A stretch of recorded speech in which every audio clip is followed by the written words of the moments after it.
Dans l'apprentissage de la pratique d'un instrument, pour moi, plusieurs phases et techniques de travail sont nécessaires pour enrichir au mieux votre progression. Je pense qu'il est utile d'apprendre à lire une partition, apprendre à la déchiffrer petit à petit, afin de comprendre ce que l'on doit jouer sans avoir besoin d'écouter de versions sonores du morceau pour cela. Deux types d'entraînement sont possibles.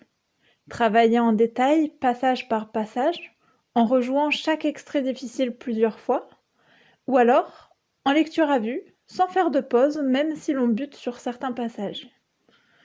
Le but étant de prendre l'habitude d'aller de l'avant dans le morceau, quoi qu'il arrive, afin que le déchiffrage devienne de plus en plus fluide dès les premières lectures de nouveaux morceaux. Il est intéressant aussi de travailler son oreille musicale pour pouvoir apprendre un morceau, même si l'on ne dispose pas de la partition. Pour cela, il faut essayer de comprendre et d'intégrer ce que l'on va devoir jouer grâce à l'écoute du morceau en question et non de sa partition.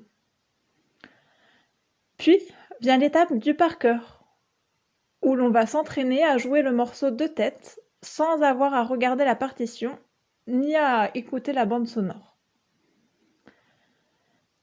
En parallèle, on peut aussi travailler sur la composition, c'est-à-dire la création, inventer soi-même un morceau.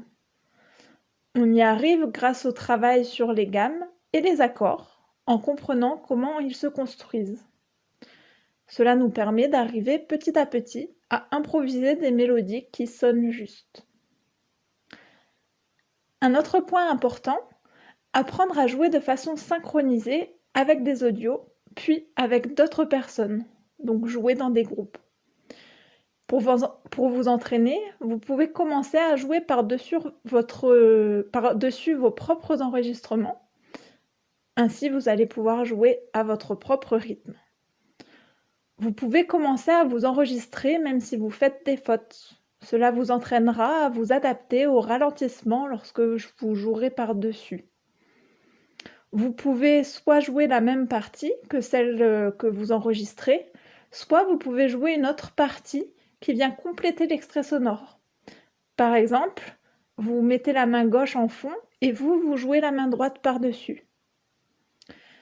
Dans ce type d'exercice, il va falloir que votre cerveau s'habitue à avancer coûte que coûte, quoi qu'il arrive, et à se repérer dans le morceau, même si techniquement, au niveau de ce que vous êtes en train de faire, vous avez des difficultés.